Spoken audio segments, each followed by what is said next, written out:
just buy all. What is up, guys? Welcome back to another episode of the Side Hustle Experiment podcast. Today's episode, we are going to cover ways you could make $5,000 as quick as possible. Basically, if we're starting over again, or who knows, maybe if we're in a tight spot, just kind of using the knowledge we have or you currently have. We all have some sort of knowledge of doing something or knowing how to do something, kind of how we would go about it. And whether that is to fund a business or you just need 5K, doesn't matter. We're just going to kind of go over how we would think about that and kind of how you could maybe apply it to your situation. Yep. What's up, man? Well, I think one thing that inspired this thing to me was It was Drew's idea, so maybe I didn't explain it correctly, but you can clarify. What really prompted it was, I'm sure you get these DMs too, people telling you like, should I do this on Amazon? Should I do this on Amazon? And they have no money. And I'm like, dude, don't even do Amazon. Like your cash flow cycle is too long. You need to wait until you have money for Amazon. Sure. It's not something that you just start and rig. Like it's hard. So yeah, I think that was a good, there's probably people that maybe they're low on capital and they're trying to squeeze Amazon and they just haven't even made it work yet because they have no money. And this is probably an idea on, jump on one of these things and you can probably make quicker money than, you have, I don't know, whatever else you do to get your money. Yeah, agreed. You want to kick it off? Yeah, I'll start it off. So I'll start off with like a congruent thing with Amazon. And I've said this before, but join a cook group. I'm not a huge fan of these cook groups, but if you use them correctly, they are good. So if you join a cook group, try to get these price errors, trying to get stuff like that and sell it locally or on eBay or FBM if you're going to do Amazon. But don't do any FBA. Don't do anything that'll tie your money up. I really recommend local and eBay. But yeah, what do you think about that one? I like that one a lot. One of mine actually is local as well. I got started doing Facebook Marketplace, basically flipping furniture. I honestly think that's probably one of the quickest ways to build a bankroll is literally Facebook Marketplace. Stuff in your house, friends, family, cousins, uncles, grandma, like that's like 20 people right there, like 20 different houses. Like even if everyone only had one item, well, that's 20 items you don't have to pay for. You get $10 for each one. There's $200. Like you could either use that to buy something else or continue to do the same thing. I also like what Cody said. Google Cody does Amazon Side Hustle Experiment podcast. I don't know what episode it is, but he was basically doing like trash removal. So basically he'll put up a thing like, hey, you're having a yard sale. Hey, you're moving. Do you want stuff removed? And he'll go to the house knowing that, I don't know, 50, 60% of it's garbage or has to go to the dump or has to be recycled or donated or whatever. But that still leaves 40% of the items that he could sell for money and make a profit off of. And that's pure profit. I mean, yes, you have gas. Yes, understood. But for the most part, it's mostly profit and very low risk because if it doesn't sell, it's not like Amazon. You send it to Amazon, it doesn't sell, you got to take it back. Like, you just donate it and that's it. And it's congruent with Amazon too. Like you're just learning to sell stuff. You're learning the market. So if that's like your path you want to go down, I feel like that is definitely a really good path. But we've talked about that probably 90 times. So what else? And I feel like a lot of people probably don't want to do it because it's work. Yeah. But Amazon is also a lot of work. Like once you start buying stuff and it comes to your house, you got to unbox it, you got to send, like it's all work. It just really depends on what you want to do. And I think for startup capital, you'd be best doing Facebook Marketplace. I'd also bring up the fact too, if you don't like doing Facebook Marketplace, not necessarily like the messaging back and forth, stuff like that, but the basic concept of buying something or getting something for cheap and flipping it, you're going to hate Amazon. So you might as well figure it out first on a really low scale than like getting an account and getting like doing all this stuff. Just get something on Facebook, list it. You get that high when it sells. All right, like you might be on the right path. Yeah, that's a super good point. Yeah, if you don't like that and you can't grind the eBay or the Facebook type of thing, you are definitely not going to make it on the Amazon thing because that's way quicker hits even than Amazon is. Although the velocity of Amazon's higher. And it's all cash, so there's something about holding cash that you just can't, I don't know, replicate. Yeah, 100%. What else you got? What's your idea? So I was recently in New York City. We went to a concert, and my head was spinning. So if you've never been to New York City, basically, you basically go in via Penn Station if you're taking the train or whatever. And then once you exit Penn Station, there's all these people with flyers for like bus tours or you name it, it's there. There's religious groups. There's all sorts of people trying to like get your attention to do their thing, go on their tour, do this, do that. And for me, I'm not interested in any of that stuff. I mean, I've been working in the city. I've worked in the city for like 5 to 8 years. So I'm like kind of numb to that. But I was thinking, it would be cool and I think it would be really high end. So when you're in a bigger city or any city, there's usually like Irish bars or craft breweries or whatever. And like when we had Duke Does Amazon on the podcast, that's what he does. He does these craft brewing tours. So I thought that would be a great idea if you knew like an iconic city like New York City. Yes, everyone does not live in New York City. I get it. We're just trying to like put concepts out there that you can apply. I think you could make a killing if you just found out like the 10 best Irish bars and did like an Irish bar crawl, or you focus on holidays. So like St. Patty's Day, like you had a bar crawl, or you focus just on pizza, like the best pizza in New York City. You take them to 10 spots and sample pizza or do whatever. I honestly think you could easily make 5 grand doing something like that, especially in a touristy town. And you could literally just create an Instagram account and it wouldn't take many people to kind of get that up and going. Yeah, I was watching I saw like a clip of Dave Ramsey. He was talking to some guy that was in Philly, and he was not exactly what you're saying, but he has like a big like a shop basically has, but it's in the trailer. And he said that he just promotes it of like household goods, and he sells them cheaper than Costco, cheaper than Walmart, all that stuff, and then people just buy all the stuff. And he said he was netting like $1.5 million a year out of this trailer. Just taking advantage of that local traffic, just like with low upfront cost. I mean, I'm sure to make that much, he's probably buying a lot of inventory, but yeah, taking advantage of that local traffic in any city. It doesn't even have to be New York. Every city's got people in it. Just find some big ones and then take advantage of the traffic coming there. Yeah, but I like that one. Well, on the same thing of the local traffic. I mean, this is just online traffic. And this is basically maybe this is something I do more and more in the future because I did pay a lot of money for the program, but what Grant Landon teaches. If you guys don't know Grant Landon, I would highly recommend you follow him on Twitter and Instagram. That dude is elite levels above everybody else that I follow him out. But he does make a TikTok, make an Instagram, make reels every day and TikToks every day, and funnel to some type of high ticket offer. So that could either be, I know like one guy does like video games. So he was addicted to video games, and his whole thing is like make the content showing this video game addiction, how trying to get people that are, and then sell them on a high ticket program on how to get rid of your video game addiction and get your life on the right track. Because a lot of people probably think of high ticket, they're like, well, I have to know how to sell on Amazon, or I have to know how to do this, but you can sell somebody anything because you're just trying to fill a gap they have.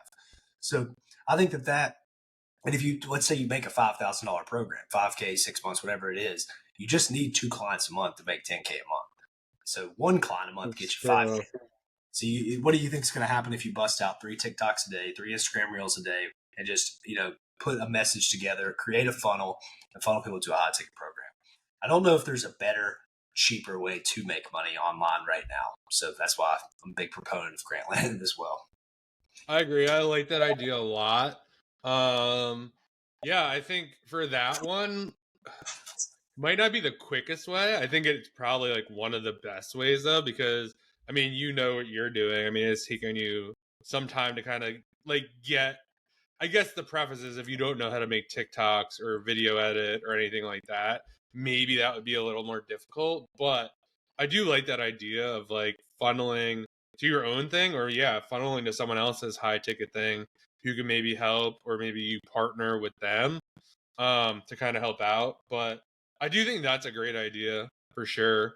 And I think it's super easy if you are into the thing or whatever you're doing. So it's much easier, obviously, if you're selling on Amazon, per se, to make a TikTok or an Instagram about stuff like that. It'd be hard for me to make a TikTok or Instagram about sewing. I know nothing about sewing, and it'd be really hard to kind of like pretend to manufacture content for stuff like that.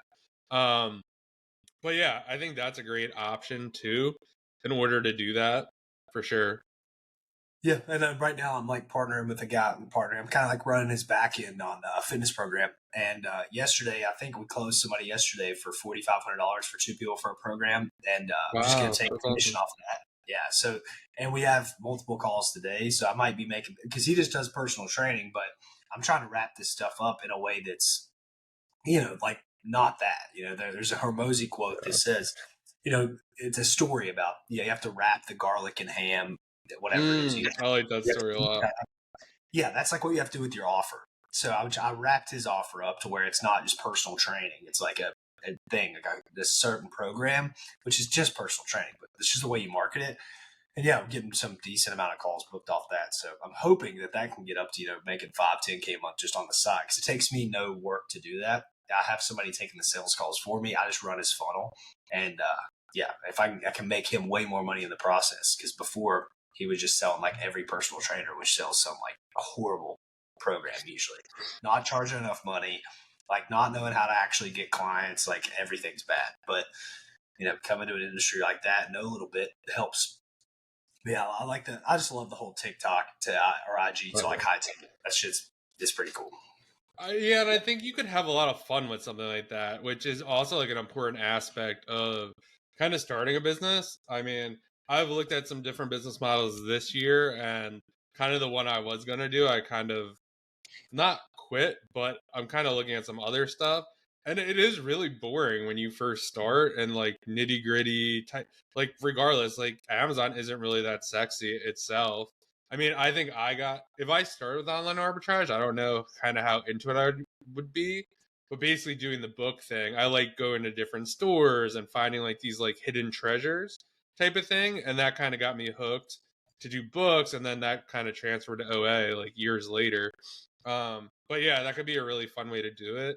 And I think it's also too, it's like just try to be yourself and do something obviously because it just makes it much easier, much more enjoyable. And if you're trying to sustain a business, that's kind of a good way to go about it. Yeah, I agree. And not only does it make the content easier, it makes the selling process easier. So, like if you're True. selling somebody something, and maybe you don't, the outside person might not believe it. Like you guys might hear that video game addiction thing and be like, "Well, why would somebody pay that much money?" But like that could really be affecting somebody's life, and your product, True. which would be your program, would actually change their life. So you're not even scammy or like a used car salesman. You genuinely have something that could like hugely help someone else.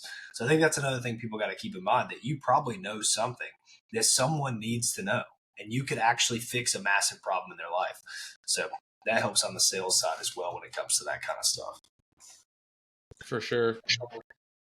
You got anything on the same lines, or what else you got on Yeah, there? so I was like thinking a lot about this as well, and it's somewhat around the similar lines, but it's really just I kind of had, I just put on my list as corporate job niche. So, for example, I was a copywriter.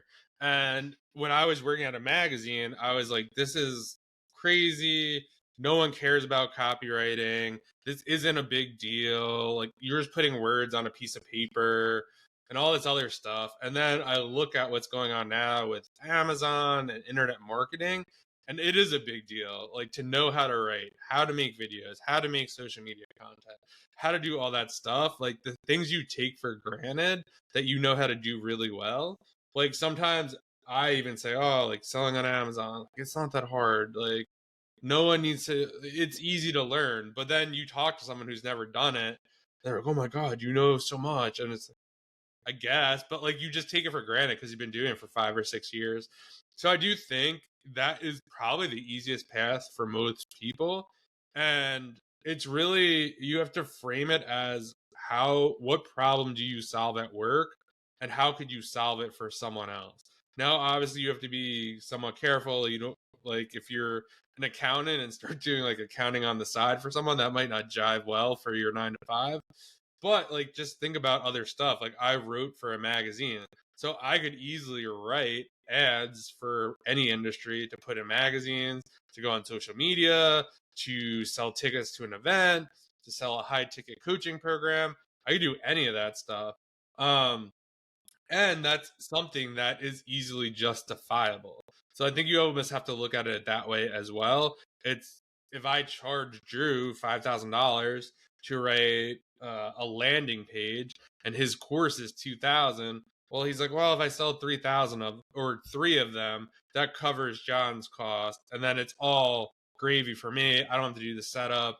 I could just take what he writes, maybe tweak it a little bit, and it's going to save me hours and hours of work. So I do think there is a big like something for that in like the corporate niche, or even if you're trying to think of a good example of something that almost wouldn't align or you wouldn't think would align. Like almost like if you worked for Bud Light or something like that, and it was like a higher up. Like I'm sure there's a craft brewery you could help like grow their business or something that's small that would pay you for consulting. It doesn't seem like it would align, but I feel like everyone always just has like this insider knowledge that someone will pay for. You just have to figure out what that is and how to frame it as you're solving a problem. Yeah, take your skills that you use in the corporate world, and just turn yourself into a freelancer. Yeah, I think that's a really good idea. I just don't. I guess there is a lot out there too. There's sales, there's copywriting, any kind of corporate job. You know, yeah, I it's know a good someone story. who works in, I'm not going to say the industry because he was kind of in our community or whatever.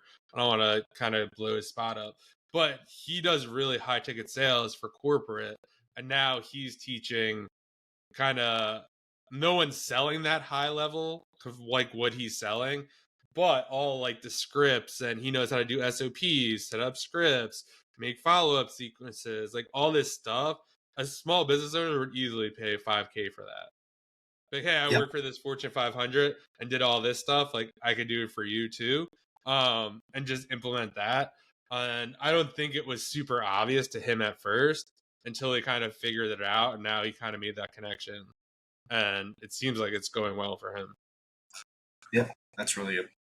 Well, another thing, another idea on the whole, making social media content in general. I don't know if a lot of people know about this, but YouTube Shorts at a certain level makes you ad money. You can make Yeah. money from ads, or you can make money off an affiliate offer in your bio. There was a really good video I stumbled across on YouTube. It had like 700 views on it. This guy was like, "You don't need any courses. You don't need anything. You just need to do this every day." And he just talks about how you can take these viral videos on Instagram and TikTok, and that can be whatever it is. Like it can be funny, it can be sports, it can be about the Super Bowl, whatever it is.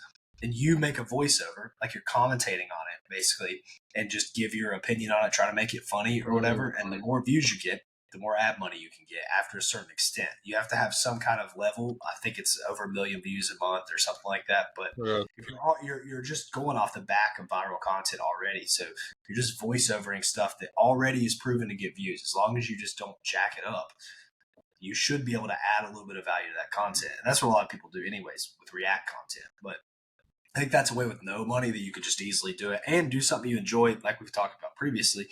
If you like to watch this type of content, you like the funny stuff, or you like the sports stuff, or you could do money stuff, whatever it is. You voice over on the top of it. That's a pretty easy way to get there. Just probably going to take a lot of upfront work. Yeah, I love that idea a lot as well. Just being able to do that. I also think they're piggybacking off there could be a huge opportunity, I think, to consolidate information. I don't know how that would work, but I guess in the grand scheme of things, if I scoured YouTube and found the best Amazon content and basically like turn that into a course, even though it's like other people's information, but I do think people would definitely pay. Like if I vetted all the YouTube videos on Amazon and came up with the best ones for shipping, for sourcing, for this, for that, there's definitely value there. I don't know if that's like ripping off the creator or whatnot, but there's just something about like bundling the best stuff so other people don't have to sort through the garbage. Like for a beginner, like you might not know it's a bad video. Like you'll be like, oh, they didn't do this, they didn't cover that. Um, that's kind of black hat. I wouldn't want to do that as a beginner, stuff like that. So I do think rolling up stuff, where I think like a lot of newsletters kind of start like that. Like you just pick like the best news articles in crypto or tech or AI, and they're just kind of like put them together so no one else has to like scour the internet to find them. I really like that idea as well. Yeah, that kind of made it. I saw that video and that inspired that, but also I saw a Instagram account called the Closing Machines, and these guys were making. They would take Andy Elliott or Hormozy or whoever they were talking about sales, whether that be in person or online, and just uploading the shorts or uploading the reels about it, and then just driving everybody to a newsletter, and then trying to sell them like a $19 closing guide or something else. Mm, And it seems like that. There's no way that takes a lot of effort. I know that because I've been doing something similar to it. And then on top of that, it's just stuff you already like to watch, and it is consolidating the information. You're piggybacking off of other people's stuff, but it's all fair use. If you can add things to that, that's just part of fair use. true. Yeah, never really thought about that. Yeah, I've definitely done that before when I had a career blog. Like I would basically consolidate the best information in a given topic. It wasn't a paid guide or anything. It was basically just it was mainly to get traffic because there's just lots of things you could do with that. Where you're like, hey, like I feature you in this guide, and then everyone basically shares it, and it becomes somewhat viral. But I kind of think that would be kind of a cool thing to do. I feel like you could probably do it in a way where you could drop like links back to them or give them credit somehow. Yep. Um, or just ask them, be like, hey, I want to put together this guide. I'm going to charge a little money for it. Like, are you cool? Can I feature you in it? And they'd be like, oh, yeah, I'd love to be featured. Yep. Especially if it promotes them. Yeah, I agree. What other ideas you got? So I have a one that I don't know. It would be hard to make, I think, 5 grand from because it'd be almost regional. But I think there is something to be said for, as someone who just moved, is like tech setup. So almost like podcast setup. Like if someone could just come here, like I don't know, I wouldn't pay 5 grand for it. But if someone could just come here and make like a setup, a nice background, hey, like this is the camera you should buy, this or that, or it has all the links on Amazon. I just buy it all, and then they just come and set it all up, like hide all the wires, and just get everything set up, and just be like, if I could text them and be like, hey, like this isn't working anymore or whatever. Like I'm pretty like tech savvy, but I don't know. There's something about like there's a lot that goes into it, and it's more like not just like oh duh, like turn on your computer, like oh get the lights in the right spot. Hey, like you should have this in the background.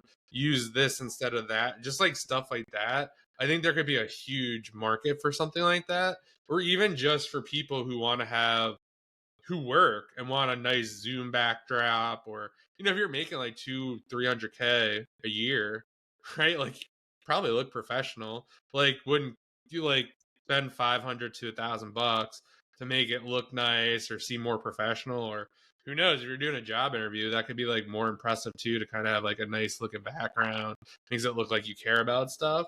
I definitely think there could be a big market for something like that.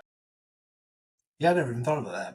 Yeah, just being like yeah, I'm sure like tech setup, and then obviously you get like IT guys to come to your house, but that kind of stuff. Yeah, especially if you could somehow target professionals like that, or target people that do, podcasts or online content or whatever it would be. I'm sure maybe you'd have to be in a bigger city for that kind of thing, like you're Probably, saying, yeah. maybe. But yeah, that's pretty Or cool. even a flip side of that is if you set it up at like a company.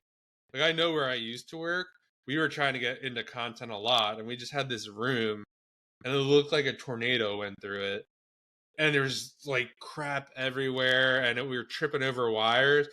They probably would have easily paid someone $1,000 to go in there, like set it up nice, put a nice little green screen, like oh get this table. Like I think that's another really good example of having information people would pay for.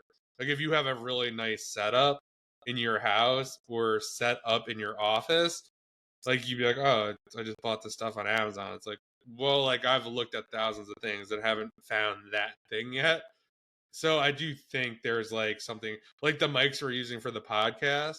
I bought a course and they recommended these mics. We've been looking at mics Like you've had a different one. I've had about 3 different ones. These are by far the best ones we've had, and they're not expensive at all. Um, so I think that's just a really good example of someone testing 100 mics and be like, the course alone is worth getting this microphone. Yep, 100%. Well, another idea.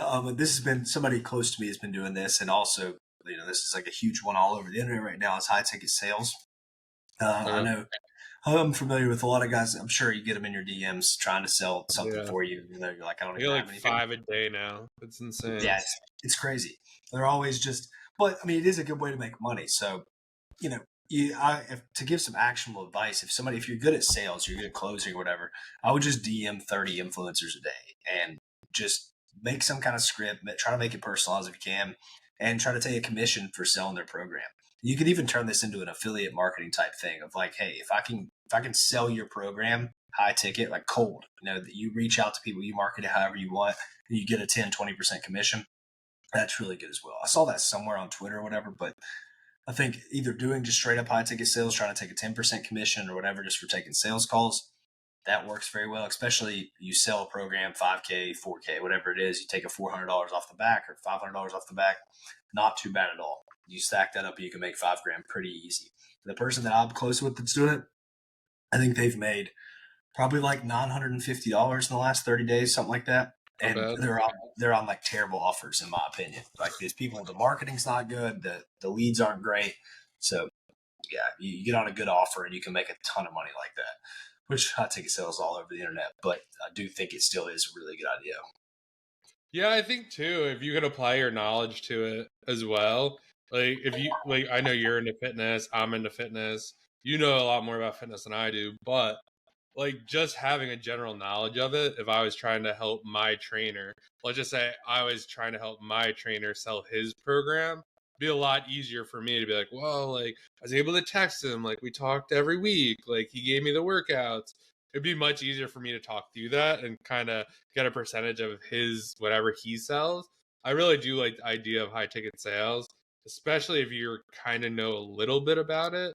Obviously, you'd kind of want to probably like vet the person out and make sure what they're doing is good or makes sense for you, and you're not going to like burn your goodwill on some bad offer. But I do think that's probably one of the easiest ways.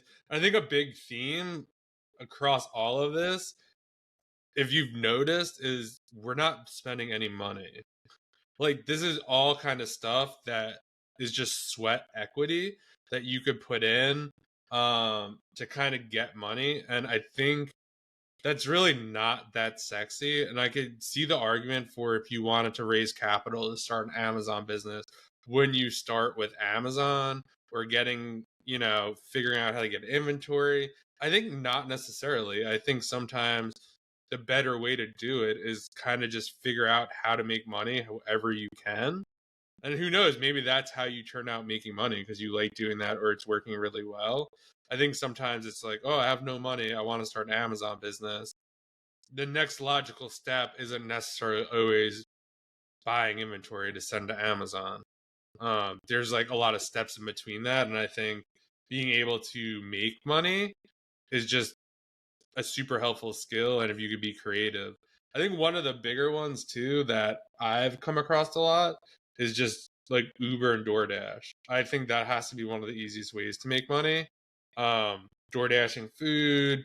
I know we get DoorDash probably once or twice a week at this point.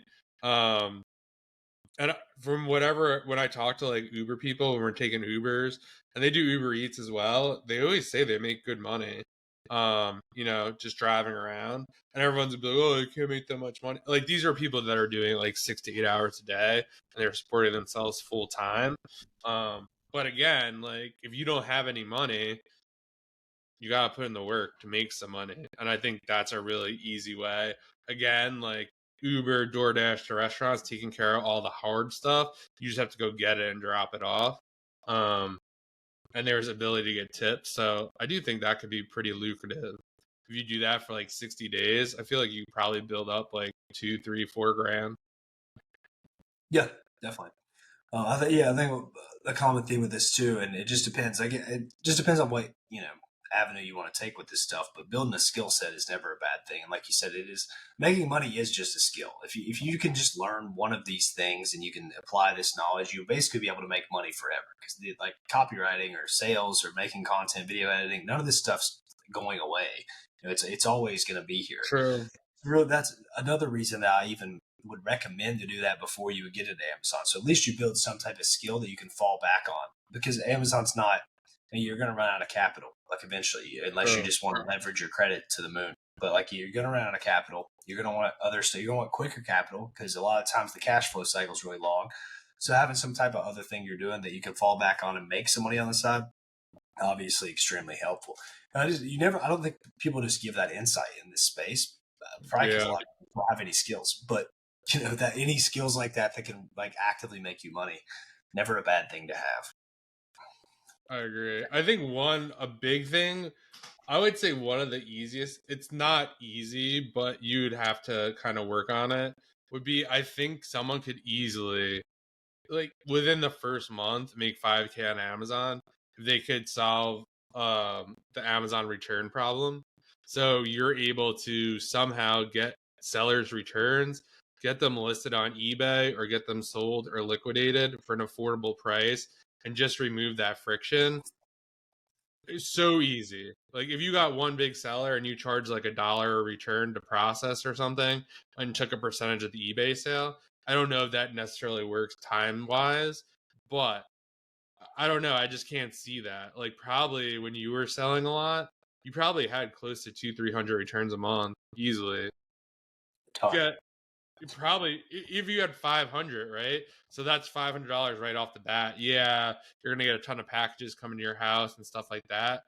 But then if you make a deal, it's like, hey, like I'll get this listed on eBay, and then I think the best way to do it is like rev share. Hey, I'll 60/40 or however you want to do it. I think that could be huge because now you're getting $1 per item, and then you get the upside. If you're hustling, you could definitely, like, the more you can make them, I think that's a huge service you could do. I also think people could crush a prep center. Obviously that'd be like I don't know if you could really do that by yourself, but most people start by themselves or have a spouse or a friend and they just kind of grind it out.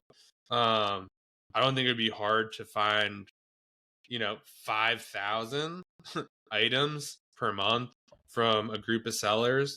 I honestly don't think that's that hard at all. And if you're familiar with Amazon, you're basically using all their software, their inventory labs and stuff like that. You'd really just need some boxes, labels, and like a printer.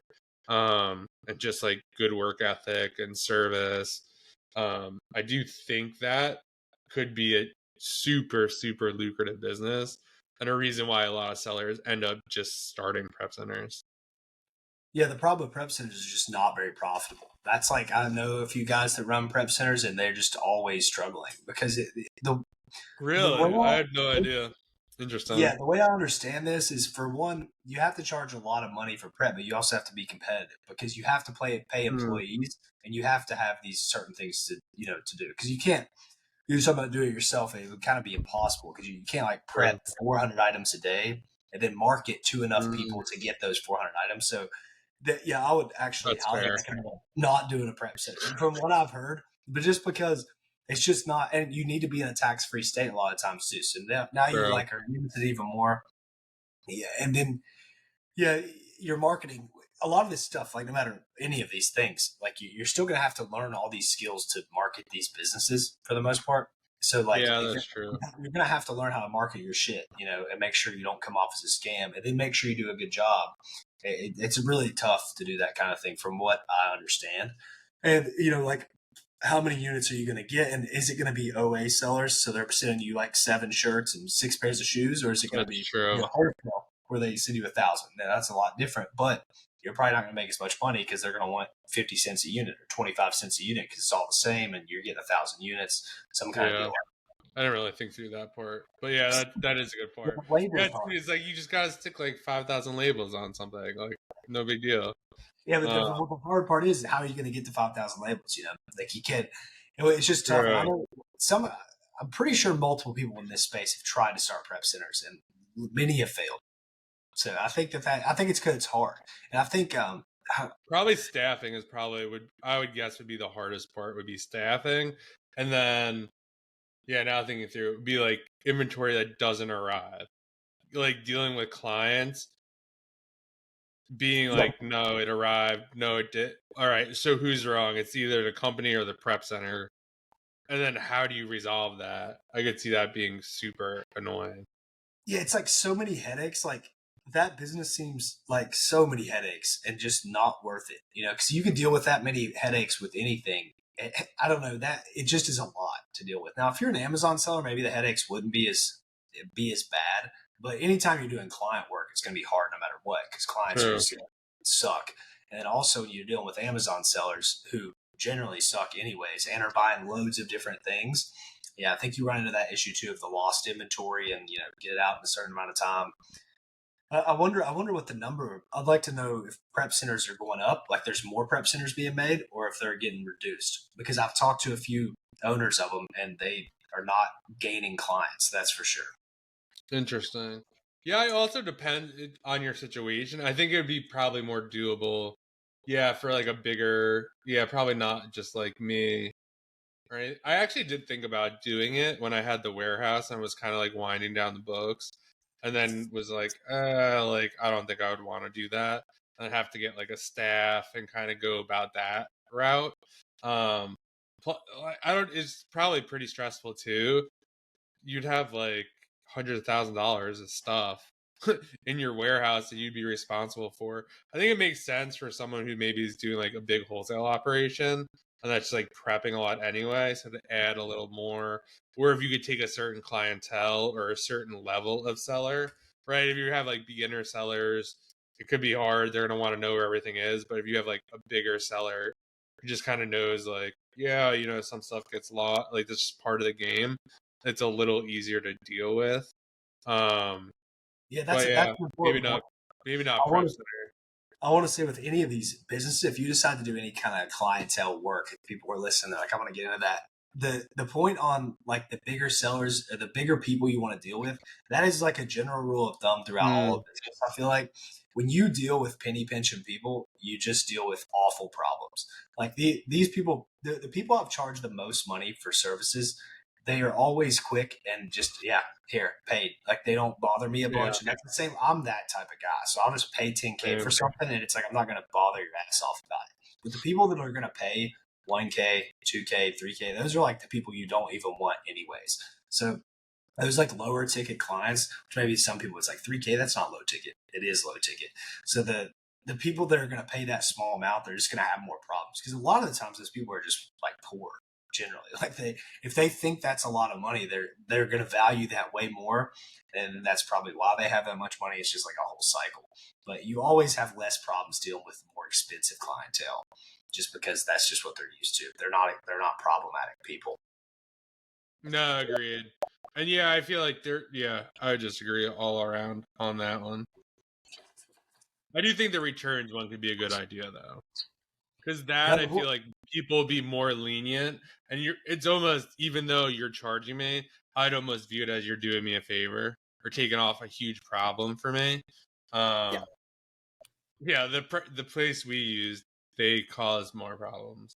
But I yeah, actually that's saw someone definitely tweet about them the other day, like, "Oh, I'm so excited to start working with them," and I was like, I'm just not gonna say anything because who knows? Maybe they changed. man. Whatever. That's a I good don't want business. to deal with it.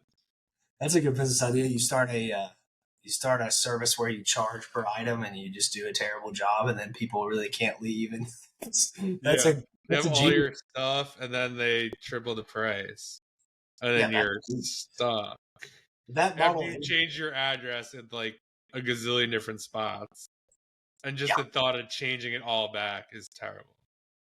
yeah, they have a good business model there. To get people locked into something where it's just really hard and it's not a very good service, and you market it correctly. I would You just recommend. know it's bad too, because everyone was pumping them and now Yeah, they're I mean, not. I feel so bad because I recommended that to so many people, and it didn't work out for any of them. But just why you don't listen to everything everybody says on the internet. Pretty much. You got any other methods? Yeah, another one I have, I think that is a big one, could just be, I think, podcasting, just clipping in general. You mentioned like Schwartz and stuff like that. I feel like there would be a huge service. And I want to go back to a point you were saying when you were saying reaching out to people to like do high ticket stuff and just DMing influencers. I want to say like the idea of like personalization and really understanding the person is, in my opinion, I don't do it, but it would be my assumption because I get so many of these every day.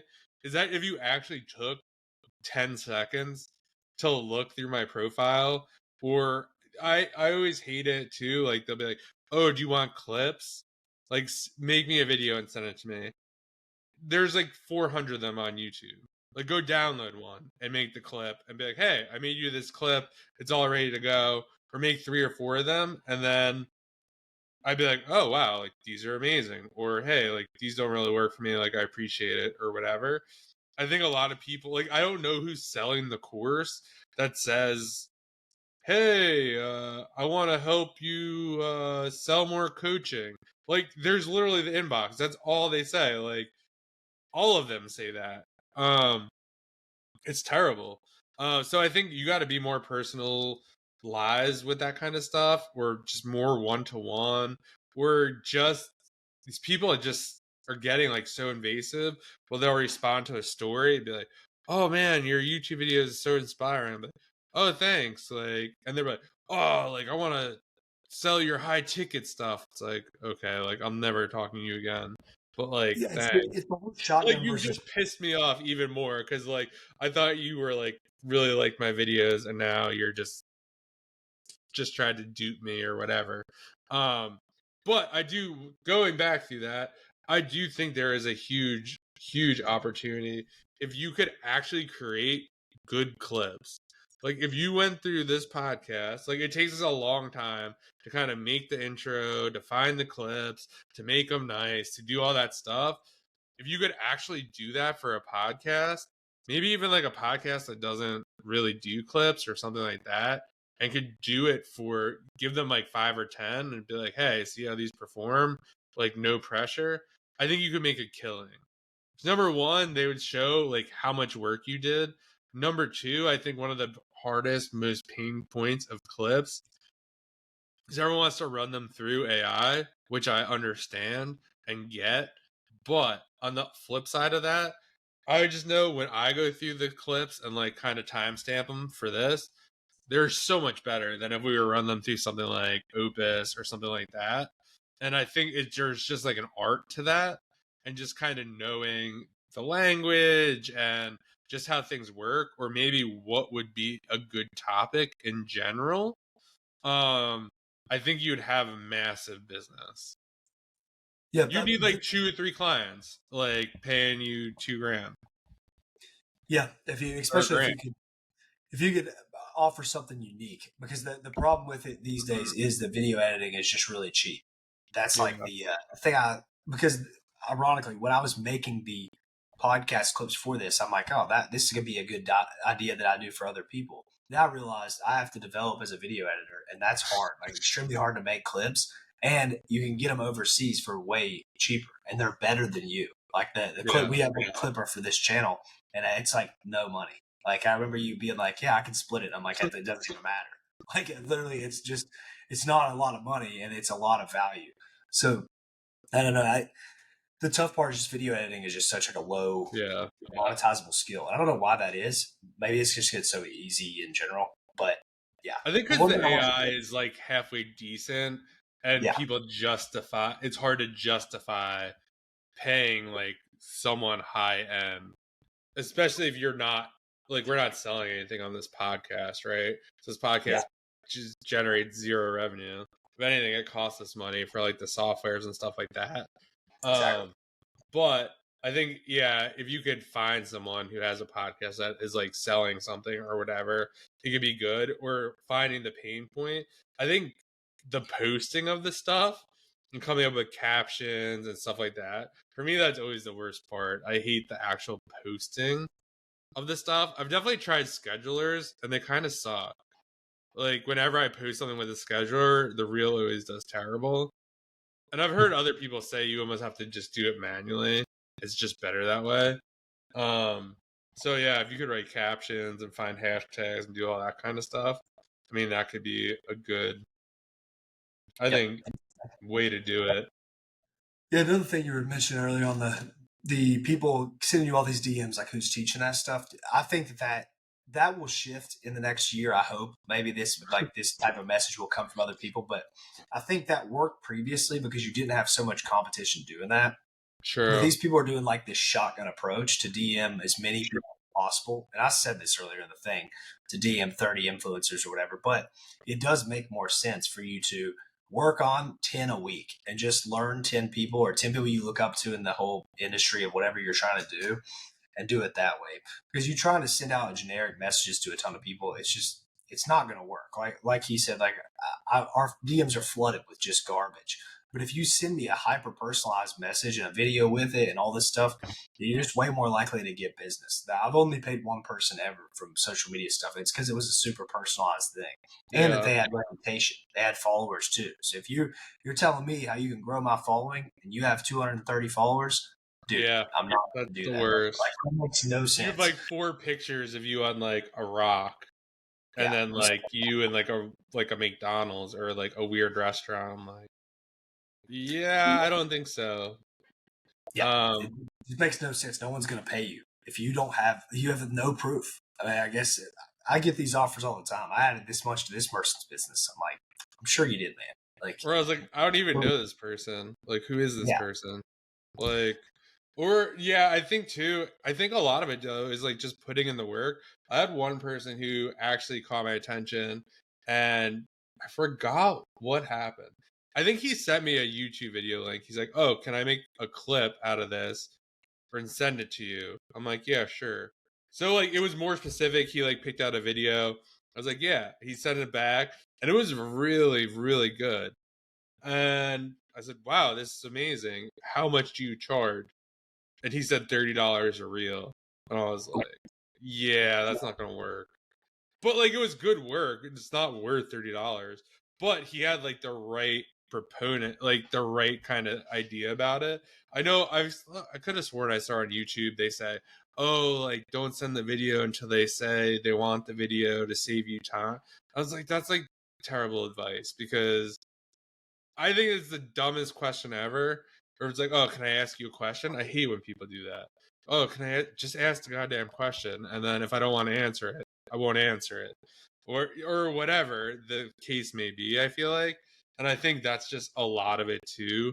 It's just if you're not willing to almost do the work or be like, "Hey, hey, can I clip this up?" or "Hey, I clipped this up." And I think the argument would be like, "Oh, you wasted the clips." It's like not necessarily. If they're good clips, one, maybe I do share it and someone asks, "Hey, who did this for you?" Or number two, just put it on a website. Like, "Hey, this is my portfolio." Like, it doesn't matter that I didn't use them or buy them or whatever. It just helps you hone the skill. And I think you just have better work. Like, if someone's like, "Hey, I made 3 reels for you," I'd be like, "Really?" Like, I'm definitely going to look. But if someone's like, "Can I make 3 reels for you?" I'm like, "Yeah, sure." They're like, "Oh, can you send me a video?" It's like, all right, now this is way too much work for me. Like, there's plenty of content out there. If you did your homework, you would know that. So, it's a yeah, no. and just the overseas talent on that is just really. That's what I was looking for a guy. There was somebody in our space that makes like videos, and I messaged him on Twitter, and I was like, "Hey, man, like we need a clipper," and he was just charging like $25-$30 too. And I'm like, "Your work's really good, but it just Was makes that the no." one that did like the side by sides? Um, He would do no, like, oh, okay. There was no, someone out there, would they'd play like the reel and it'd be like before, then it'd be like after, and how oh they yeah, basically improved it. It was that. Yeah, yeah, those that look guy's good. really nice. Yeah, he's really good, but I just don't think. I mean, I don't want to trash him. Like, I like what he's doing. He's super good at what he does. But you can just pay talent overseas a tenth of what he's charging, and you'll get similar quality of work, which is just tough. Like, there's nothing you can do about that. You can't make them any better. I'm not like, there's Yeah, nothing yeah. you can do, but just video editing in general. Like, there's only so good you can get at it, especially if the content's like, if I put a reel out and it's just not a good topic, then I can't fix True. it up and make it good. That's why it takes me Yeah, hours to that's a go good through point. these podcasts, because I pick out the clip and then I send it to them Yeah. and they edit it. But it takes a while. It's like, oh, this one sucks. This is not. And most of them, Yeah, it's like, oh, this is gonna be good, and then someone interrupts. You're like, shit, like there goes the clip or whatever. yeah, or there's too many filler words. Like, I'm trying to be better about that, but if Same. there's 50 filler words in there, it's impossible to make a clip because the whole thing is just us jumping around. So I'm like, okay, well, that topic's scratched. We got to go to the next one now. It's hard to do it, but it's like Yeah, I agree. part of it. But yeah, you got any other ideas? I feel like the only other thing I could say, if you really need to make money or have no money to start Amazon or whatever you want to do, I think one of the things you could just do is ask. Like, hey, what is something you're struggling with? Or is there something that you need to get done that you're not getting done? And just kind of see what the person says. And if you could solve that problem, solve it. And if you can't, you can't. I think there are so many people. You could probably scroll like Nextdoor or Facebook. There are so many people looking for stuff. Like, hey, my Ring doorbell is broken. Does anyone know like a repair person? Or like maybe that's a bad example, but like there's all sorts of stuff like that. Repair, garbage removal. I think there's just so much stuff that if you could be resourceful, you could figure out a way to make money. And maybe jumping to Amazon or ecom or private or like all this kind of stuff you see on Instagram. Like I don't really see many people being like, "Oh, I picked up leftover garage sale stuff and that was my bankroll for Amazon." And I'm sure a lot of people have that story, but like you just never see it. And I was listening to something the other day and they were basically saying you never really see all like the shitty parts to the business. You just say, "Hey, they made it." And everyone thinks you did it in like 60 days. But it's like, nah, it was 5 years of shit and terribleness that got you to this. And so I think there's just don't overlook these little opportunities that could turn into big things. Yeah, definitely. I think another. This is just random. It made me think about it because I thought this was the direction you were going to go. But I saw someone on Twitter talking about like a mentorship. Like he was going to mentor somebody, or he needed an employee or something for Amazon, but it was like unpaid. And I saw a bunch of people trashing him, but the guy was doing 250, 300K a month. And I was like, man, if you're a guy that let's say you're like a kid in college, you don't have a big bankroll, and you don't need to make money necessarily. Maybe your parents are paying for it, or maybe you have a day job. You have like something that's paying your bills. You just taking a free employee spot or whatever it is, especially if the person doesn't make you sign some big contract like where you can't compete. Like if you can compete with these people, and it's not, and they shouldn't be too afraid because you don't have the bankroll to compete with a lot of people. But that's a very good idea. I'm sure you could reach out to people too and just be like, "Hey, I'll do this work for you for free if you just like let me see For the inside of your sure. business," type of stuff. Yeah, if I would have gotten an offer like that throughout my whole journey of doing stuff, then I probably would have took it. If somebody was like, "Hey, I'll source for you, I'll do this different stuff for you," they're gonna get the learning of doing the kind of stuff, and they get to see everything. So they basically cut a lot of learning curves. But I mean, I guess you don't have the insight of that if you're a young kid in this space. You just think you need to start selling, but doing some free, that's a general thing across all industries. So doing it for an Amazon seller is not bad. And it's probably more beneficial, to be honest, because then you get some actual insight that you can actually use.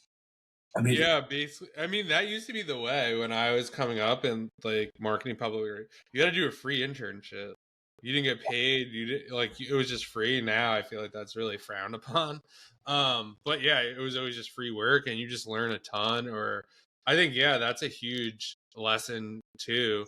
If you could work for a big Amazon seller or just hustle or do whatever, I definitely think, you could learn the ropes much quicker. And then you have that person as a mentor. So he'd be like, oh, wow, like they helped me for free. Like it's just a different relationship. And I definitely agree. I think doing free work or, there's always these weird opportunities.